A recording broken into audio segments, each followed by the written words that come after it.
Eric Darling here with Darling Data. And today's video should be a fun one.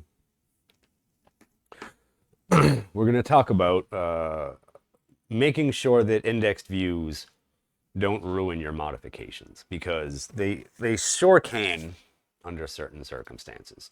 Down in the video description, you will see all sorts of helpful links, including a link to purchase the full course material. Remember, these are just tiny little crumbs of the full course material, which you can go get down in the video description below. Or if you attend one of my upcoming Advanced T-SQL Precons, you will also get the full course material for free 99. It's amazing how that works. You can also hire me for consulting. You can become a supporting member of the channel. You can buy me half of a New York City cappuccino every month if you'd like. Is it $4? It's not an incredible amount of money.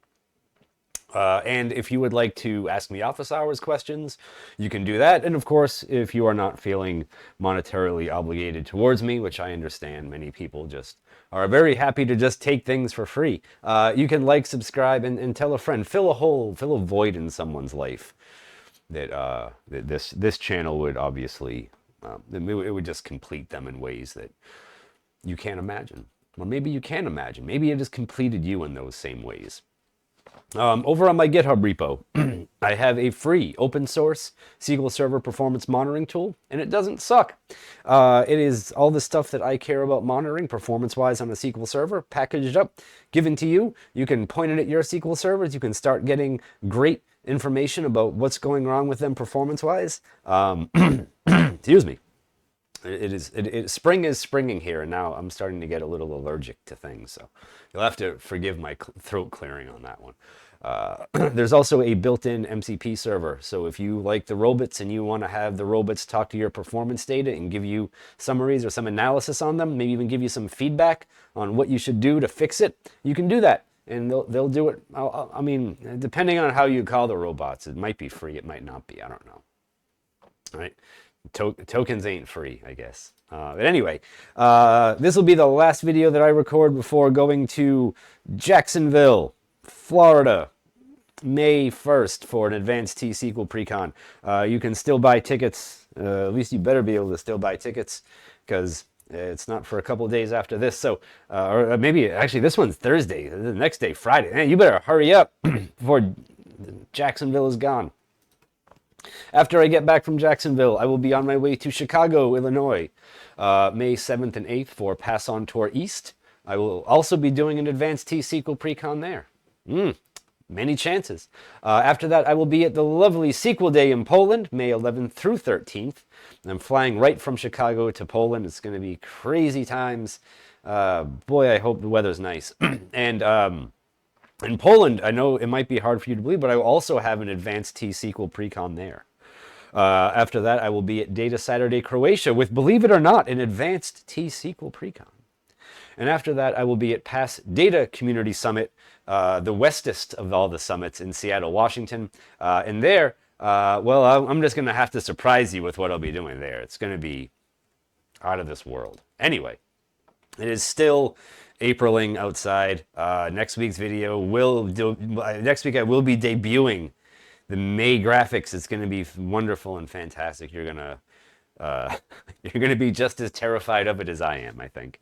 Anyway, let's go over to SQL Server Management Studio. And look, when most people think about index views, they rightfully think about all the stuff they can't do with them. And I sympathize with that because, man, so many times I've been like, oh, if only you could do this, if only you could do that. It sure would be nice. And like, you know, I realized that like all the air has gone out of the room as far as like making index views more powerful, because everyone's just like, well, you could just use batch mode. And that's true in a lot of cases, but it's also not true in a lot of cases. Batch mode is not always better than a completely pre-aggregated set of data. So getting things like a min and a max in an index view, you can't do it. That sucks. Right? It's just lazy. But you know, like really having those aggregations maintained somewhere can make read queries a lot faster. Especially when you consider that on standard edition, batch mode is still terribly hobbled. Everything maxes out at a DOP of 2. So if you still need like a DOP above 2, like say 4 or 8 or even 6, right? You don't get it, right? It just sucks and it's annoying because you didn't pay the friendship tax to Microsoft. But index views, they have many challenges of their own. We're going to talk about those a little bit more. I have another file queued up for next week's stuff that we'll talk a little bit index views in a slightly different way. But aside from the things that are disallowed in them, you may still want and need no expand hints when you query them to keep SQL Server from expanding them into the underlying queries and ruining all the hard work you did to index that view. Just like filtered indexes and computed columns, you need to have some ANSI set options lined up correctly so that you do not experience terrible errors or queries not matching to your fancy advanced rocket science query tuning efforts. So you got to get this stuff lined up if you want them to work correctly. But we're just to make things just like nice and compact here. We've got this view, which is not indexed yet, but it is set up to be indexed by having a schema binding thingy here and a count big thingy here. And of course, we have the correct grouping that we need to do here. This view already exists. The problem is this view still takes 15 entire seconds to run, right? We are not having a good time with this view. Look at that. Well, 14.2 seconds. Close enough. SQL Server is like, merge join. That's a good idea. When is a merge join ever a good idea? Right? Make that a hash join. Make that a parallel hash join, and this thing would probably be about 5 seconds. Right? Let's try that. Let's see what happens. Let's do this, and let's come on. I'm clicking on you. Listen to me. Why don't you ever listen to me? Let's do a option. I don't know if you can hear the sirens outside, but that's another lovely side effect of spring. The weather gets nice and I open my windows and New York's like, screw you. Here's some sirens in your YouTube video. All right, so let's see. Estimated plan, what do we get? Look at that parallel hash join. Isn't that a thing of beauty? Oh my word. Oh, it's gorgeous. It's wonderful. Let's see what happens. Remember the last one was 14.2 seconds. Man, wow. Parallel hash join. 2.2 seconds. Actually, let's go to the tail of the tape. I've been lied to by SSMS before, but yeah, okay, fine. 2.2 seconds elapsed. That is beautiful. Why would SQL Server pick a serial merge join plan when it could have had a beautiful parallel hash join plan? I don't know. SQL Server, sometimes I want to migrate to Postgres when I see what you do. But when we're talking about trade-offs and query tuning and should I do this or should I do that? I mean, it's our job to test these things, right? It's our job to make sure that the changes that we're affecting have positive effects on the workload as a whole. If we make one query a little bit faster, but we completely ruin a whole bunch of other queries, we didn't do a good job, right? So we can't have that. But let's take a look right now at what an update to the post table currently looks like. All right, so I'm gonna do a begin transaction and a rollback, and in the middle we're gonna hit this little helper in a table valued function here called what's up blocks. If you're not familiar with this, it's available on my GitHub repo with all my other grand stuff, so you can go get it there if you really want it. But if we run this and we look at what happens when we update 100 rows, we get a few xlocks. It's not that big a deal. The execution plan is pretty simple. Well, for the update, it's pretty simple. For what's up locks, it's clearly a complete disaster. Well, not a disaster, but it is kind of a nightmare. But here we have this thing, and this, we seek into an index and we do our update. Everything is just fine and dandy. And even if we update 28,000 rows, right? If we hit John Skeet and we say, well, it's like 27,900 and something. Like, this thing does, sort of lock the entire table, but there's no other competing locks. So the lock escalation there, not really all that unexpected for updating that many rows. The execution plan does change a bit, right? But it's still a fairly simple and still a pretty, still a pretty efficient plan for updating 27,900 and something rows. Well, you can't be too angry at that, right? It's not so bad. But now let's come back to our view here, right? And let's create a unique clustered index on our indexed view, right? And well, this takes a second to create. It's like creating any other index. It takes a moment. But while you're sitting there waiting for that index to create, you get to do all sorts of other things like run sp who is active maniacally or manically rather, and like they'll sit there and stare at your availability group and what you're blocking and whatever else and wait for it to finish. But it's finished now, so that's great. And now with this done, right? With this view indexed, this all happens relatively quickly now. We do one tiny little seek into the clustered index on that view. SQL Server even suggests another index on here, which we're not going to add because we can just pretend 500 milliseconds is fast enough. But now, the query plan for our update is going to change a bit, right?